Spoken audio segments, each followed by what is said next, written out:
Bien, ahora vamos a definir la segunda forma fundamental de la siguiente manera. La idea es, bueno, nada, si nosotros tenemos una superficie regular, un punto, y entonces un vector dentro del plano tangente,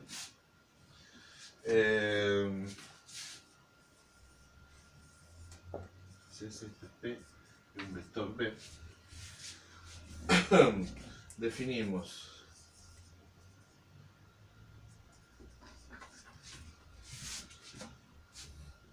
la segunda forma fundamental, esto por eso del 2, de la siguiente manera: menos el producto interno del diferencial de la aplicación normal de Gauss de B por B mismo. Que es una forma cuadrática, entonces,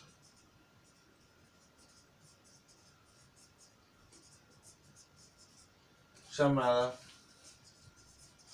segunda forma fundamental.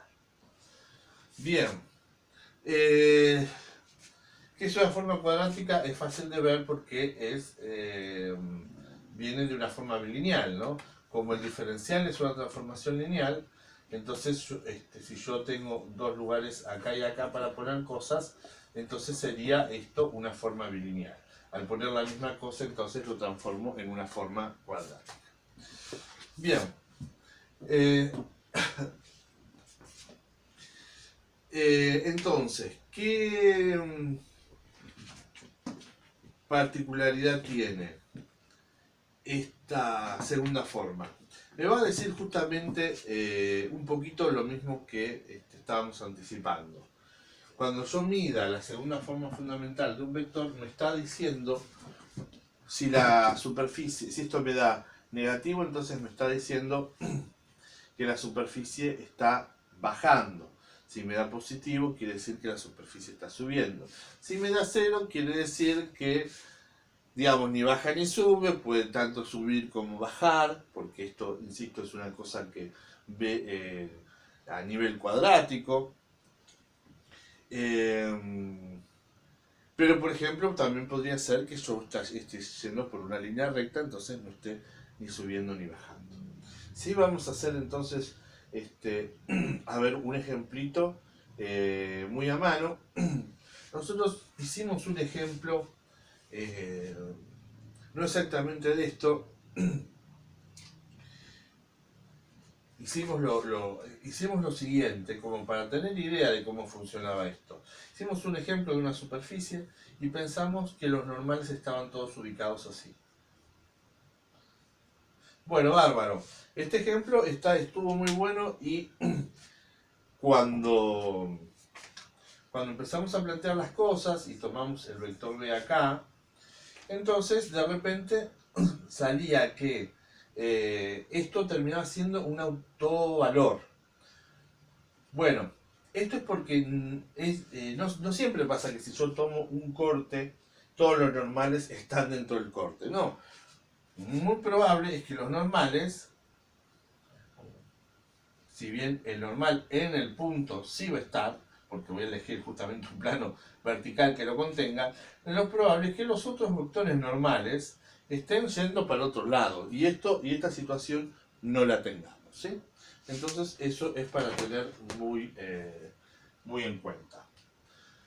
En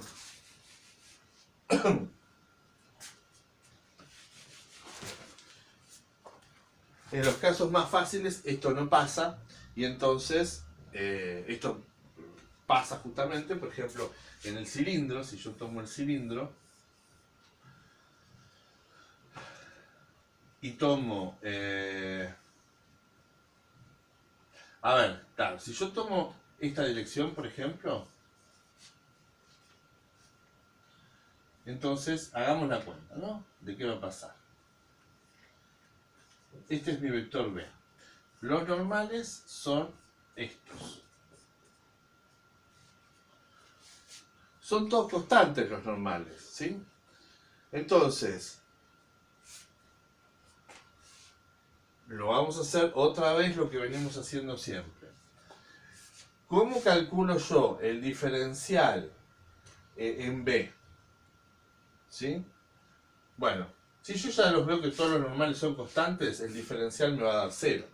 Lo podría hacer directamente así de una manera intuitiva, pero vamos a repetir esta cuenta porque es importante.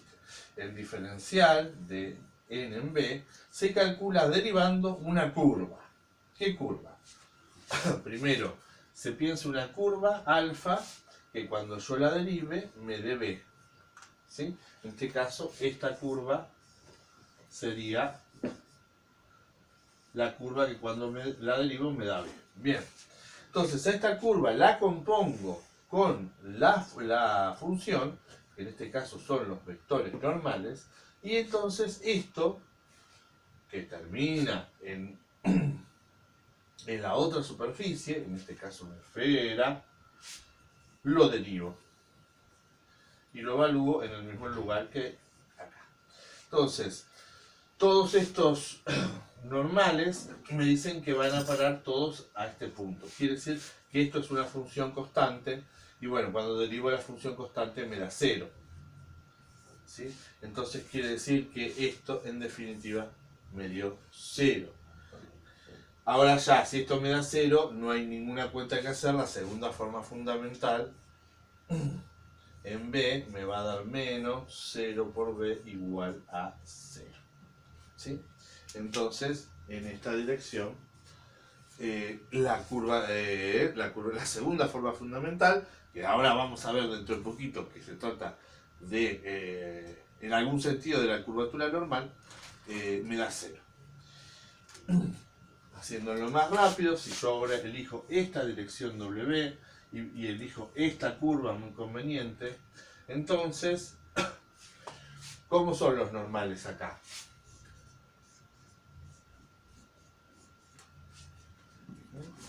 Entonces, estos normales van a ser así y me van a dar una curva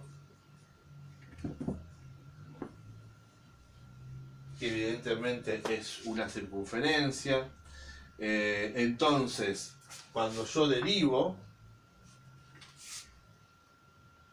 esa curva acá, noto que me da el mismo W o un múltiplo de W, depende del tamaño de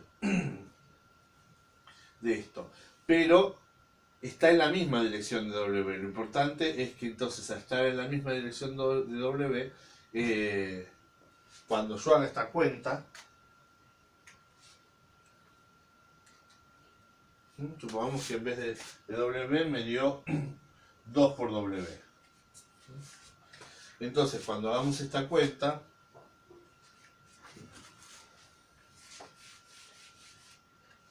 ¿sí? Esto ya, tal vez lo estoy haciendo, si quieren, esta curva ahora es beta. Lo que estoy haciendo entonces es, teniendo en cuenta que cuando derivo beta me da W, y entonces el cálculo del diferencial en W es componer n con beta y a esto derivarlo, ¿sí? Entonces beta es esta curva, los normales son todos así. Tengo el cilindro, estoy tomando este W, estoy tomando esta curva, vamos a hacerlo acá, estoy tomando, no, tan torcida no, derechita la curva, sino esta curva, los normales vienen siendo así. Entonces, este normal va a parar a este punto, este normal va a parar a este punto, en la esfera son estos, ¿sí? Y entonces está fácil ver que cuando lo derivo me da la misma dirección. Entonces supongamos que me da 2W. Lo importante es que este sea positivo. Cuando vaya a ser acá, 2W por W,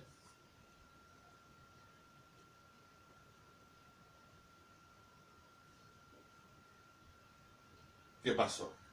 Me dio negativo, claro. ¿Sí? Me dio menos 2, está bien. ¿Por qué? Porque estoy bajando.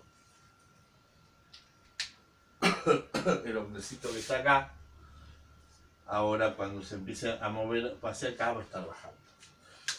Bien. No es tan fácil entonces de ver esto si los normales no están en el corte que yo hago. Por ejemplo, si yo decido ahora una dirección, por decirlo de alguna manera, intermedia, por ejemplo, una dirección, esta es la de recién, esta es B, este es W, y voy a tomar algo a 45 grados, una dirección U. Bueno. Y entonces necesito una curva que cuando yo la derive me dé U. Lo mejor en este caso es hacer un corte así. Si yo corto así, me va a quedar una elipse. Pero los vectores, en esta elipse, los vectores normales, si bien acá está claro este que apunta para acá, los otros no están tan claros hacia dónde apuntan. Digamos, si esta es mi elipse, este es mi punto P, los vectores no van a estar así, no, se van a salir de acá del plano. Entonces ahí ya este análisis ya no es tan fácil de hacer. ¿Sí? Tendríamos que ver bien hacia dónde apunta o hacer más cuentas técnicas. No es difícil porque simplemente hay que hacer esto. Pero ya el cálculo de este normal adecuado ya es un calculito, ya la parametrización de la curva ya es otro cálculo. Entonces nos costaría un poquito. Simplemente acá también intuitivamente lo que estamos haciendo es bajar, entonces también va a dar negativo, pero no tan negativo como este W, donde es la dirección donde más baja. Bien, ahora vamos a hacer una cuenta.